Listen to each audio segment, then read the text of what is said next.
YouTube, what's up? Back again for another fishing video here on Andrew Upshaw Fishing. Guys, today we are talking about where I will be fishing in 2025. Now, I'm just going to tell you right now, I haven't been around a lot. I've been just busting my butt doing a lot of the back end stuff on Let's Fish TV, getting the show finalized, and all the really great things we have going on there.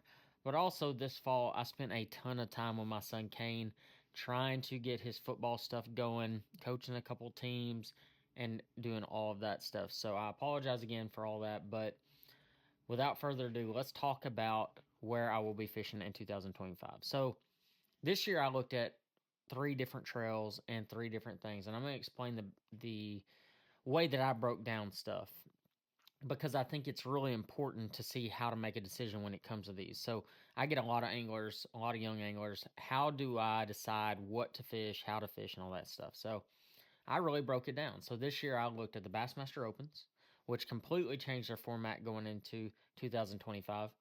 I looked at the NPFL, and I looked at the MLF invitationals that they have for 2025. And I know I've been really big on not fishing MLF, but I'm having to kind of recalculate and reconsider everything at this point. Kind of look at the whole field and how everything's changing and how people are changing rules on forward facing sonar, how my sponsors are looking at certain things as well.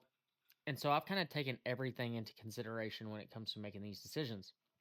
And I'm going to break down a little bit about each trail that I like, don't like, and that kind of stuff. So the opens, the way I looked at the opens was what they did is they basically cut the opens in half, and they didn't give any more priority to fish both divisions. So the way they actually have it set up is you have to fish either one division or the other, and the top 50 go to the EQs that fish in the fall.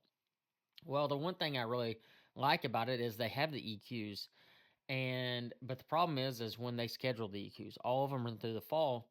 And I'm not gonna lie, as a dad, as somebody that spends a lot of time with my son, that was a big conflict for me, and it is a big conflict for me because I want to spend that time with my kid. I have had a kind of coming to Jesus moment a little bit of my son's getting big fast, and I don't want to miss out on those times that I have with him just to go fish some tournaments. And so I've had to recalibrate a lot of my thought process on how I look at certain things. So I could go fish the opens, and I might still go fish the opens, uh, and not fish the EQs. Just fish the opens as a whole, and not worry about the EQs and all that stuff because they still have the classic qualifications. The only thing that kind of when I was looking at that I didn't beyond just the schedules in the fall were the fact that if I fished all 8 tournaments that are before the EQ series, they don't really count for anything. So like if I fish 4 here and 4 there, you're still 2 separate trails technically. And so that was a big, when I was looking at it, concern of mine. Now, I will preface that with I love bass. I mean, there's a reason I went to bass when I did. They're a great trail. I really like the people that run the opens, and they've been nothing but considerate to me and nice to me ever since all that stuff went down. Now, when you look at the NPFL, um, I waited and waited and waited to kind of see. The big rumor was is they were going to Toledo Bend or Sam Rayburn on that last tournament, and I was super hopeful.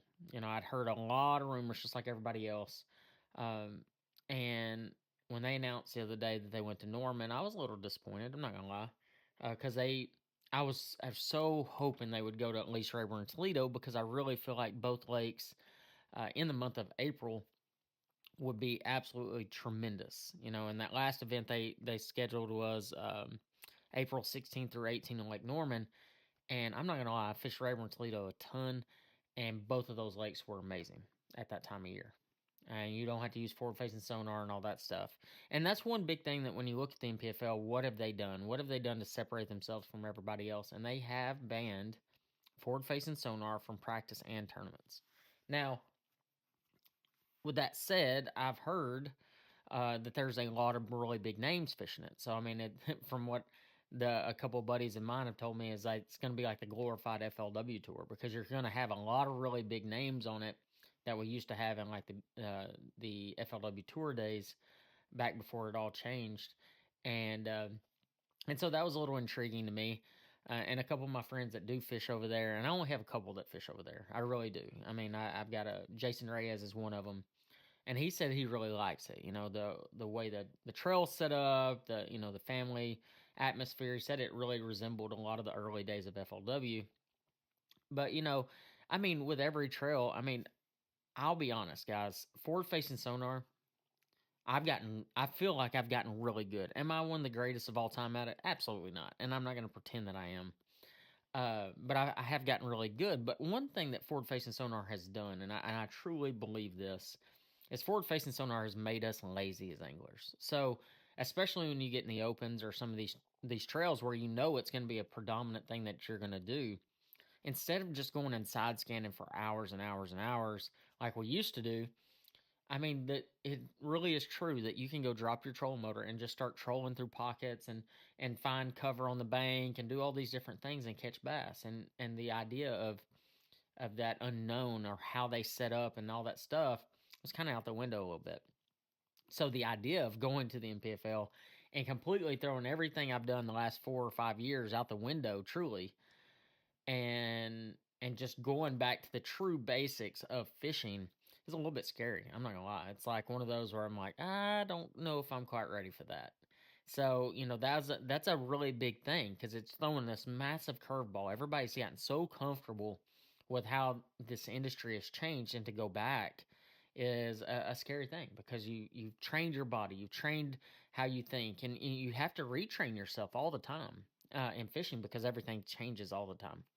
And if you don't, you're going to get left behind.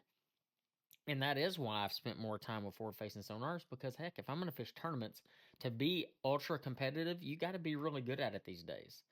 I've talked to too many anglers, I've been around too many anglers, and they all feel the exact same way. And they know what it's taking. I mean, you're seeing uh, a huge uh, push towards soft plastics, odd shaped soft plastics, whether it be the fuzzy dice or these weird little creature baits that you can put on a drop shot, the minnow. I mean, you look at all of these different things that have just completely replaced crankbaits, spinner baits, top waters, and all these other kind of worms like big worms and drop shot and just a straight tail worm, for instance.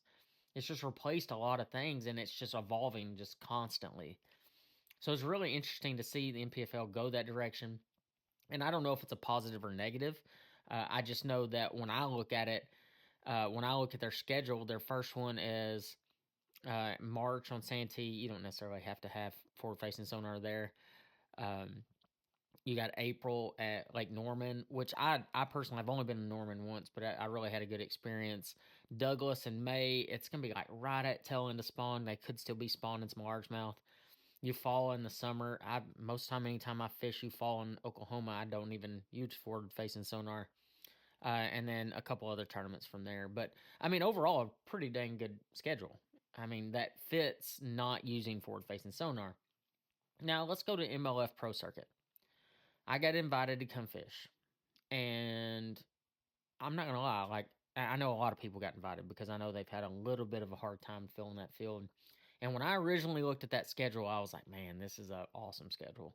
And I know some people from around my area, especially Texas, Oklahoma, this area, um, they look at that schedule and it's super East Coast heavy. But now, with that being said, the East Coast tournaments that they're going to, some of them are some of my very favorite lakes in the world. James River, one of them. I love that place. It's easily one of my favorite places to go. I've got a lot of friends out there. It's just a lot of fun because there's so many different things you can do to catch fish. And I'm not gonna lie, that one tournament kind of was like, man, that's pretty awesome. But the other thing that MLF did that I found very interesting was they actually made it to where you could go fish one day, the first day of the tournament, using forward facing sonar.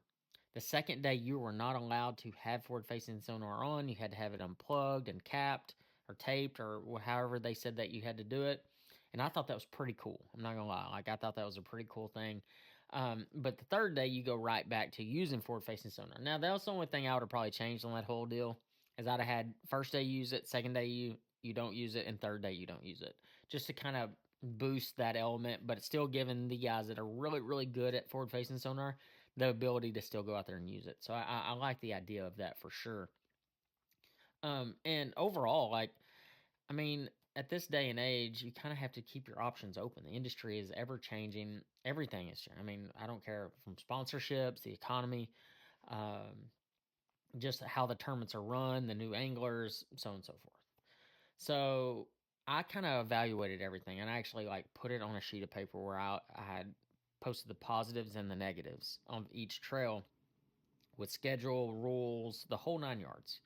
And that's kind of how I broke it down this year. And that's I'm not gonna lie, guys. This is the first time in 5 years that I've truly sat down and broke down every single aspect of each trail, including payout, including how much it cost, and every single aspect. And it was really hard. I mean, because I've built so many relationships in literally every single trail that's out there. Um, but ultimately, I guess I might as well tell you I did sign up and got accepted into the NPFL. I will be going that direction. Um, I still love the people at Bass, and I'm still going to have our Bassmaster Open Pros Pick'em fantasy show. We will be doing that. It will be Todd, Ish Monroe, Matt Pangrak, and myself. And we have a really awesome new sponsor for that, and I can't wait to announce that. But we're not going to announce it in this video. But we actually have a sponsor for the show for the first time ever.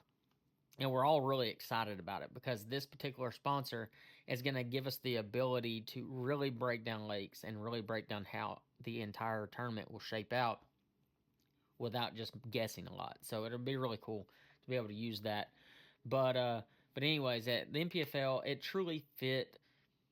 It didn't even just fit the need to tournament fish. It fit the need of my family this year. And I'm not going to say I'll be in there next year or the year after next, but for this year, for 2025, it does. You know, all my tournaments except one are going to finish by July. I have one tournament in September, and that's right at the beginning of football season. And then the rest of the season, I'm good to go. I can go shoot my shows. I can go coach my son's football team and other football teams because I coach multiple football teams. I don't just coach one. We're starting a big track program in January, so I'm being able to get that off the ground to help out the community as well around where I live. And so, really giving back. I think 2025 for me is the year of giving back to people and really trying to get people taken care of. I mean, especially around where I live, like we're doing a ton of stuff to try to make this community stronger and bigger and better. So we're really excited about all that. But yeah, NPFL 2025 is definitely what I'll be fishing. I also will be jumping into a few of the MLF BFLs. I'm really excited. I haven't fished an MLF event since 2019. I'm not just going to go dive on into the invitationals or the Toyotas. I might fish a Toyota here or there because, I mean, the Toyotas do have a really good payout. But I really want to fish a few BFLs and still hone in on some of that forward facing sonar stuff. I know they got one or two in January, February on Toledo, and I really want to come jump into those. Just kind of hone in on those skills even more. And also, this is probably the thing that I'm most excited about is I will be fishing some team stuff with my really good friend Ryan Watkins this year. We're kind of bouncing between a couple trails just to kind of get back acclimated with each other from the college fishing days and just go have some fun, guys. I'm not gonna lie, the last 4 years fishing the opens has been like a complete up and down every single year, and some of the most stressful fishing. And I'm not gonna say that the NPFL is not gonna be stressful. I'm definitely not gonna say that. But what I will say is the grind that the opens have been the last four have been really hard. Emotionally, physically, mentally, like all of it. It's been really tough. And I really want to try to get back to the fun of fishing. And when I was trying to make this decision, I really looked at okay, what would be more fun? And honestly, when I broke down the schedules of the opens in comparison to NPFL, the first or the division I wanted to fish, I don't know the number of it. I really don't. It was Rayburn, Leech, and Kentucky Lake, and some of these um, and Norfolk, and I've been to three of the four. And the time of years that we're gonna would have been going to those tournaments, are super, super heavy forward-facing sonar tournaments, to the point where I can almost take about 60% of the tackle out of my boats and just go use forward-facing sonar baits and really use that and utilize those tournaments.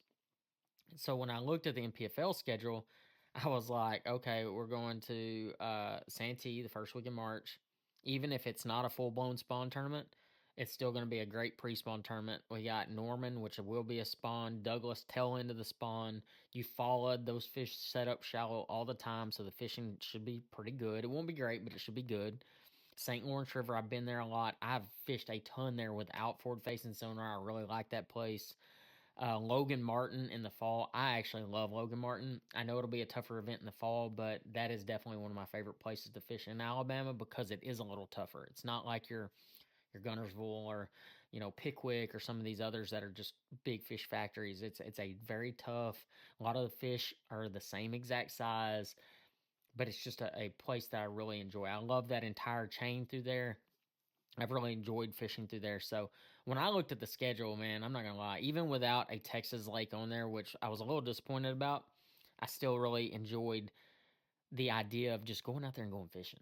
I'm not gonna lie.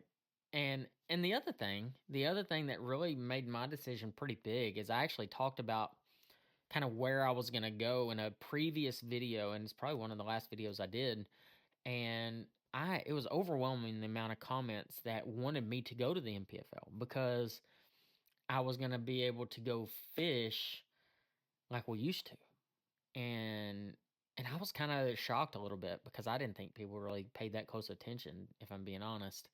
Um, but I mean, everything was weighed into this decision. So there you have it, guys. I hope y'all enjoyed this. If I don't see you on YouTube in the next couple weeks. I hope y'all have a very Merry Christmas. I love you guys. Thank you for sticking by my side, even through everything that's been going on. And more importantly, thank you for following Let's Fish TV. We put a ton of time, a ton of effort into that show, and it has been a tremendous 2024. But I'm really so super excited for 2025. It's re energized me a bit. You probably will see more content because I am really, really excited about getting into it next year.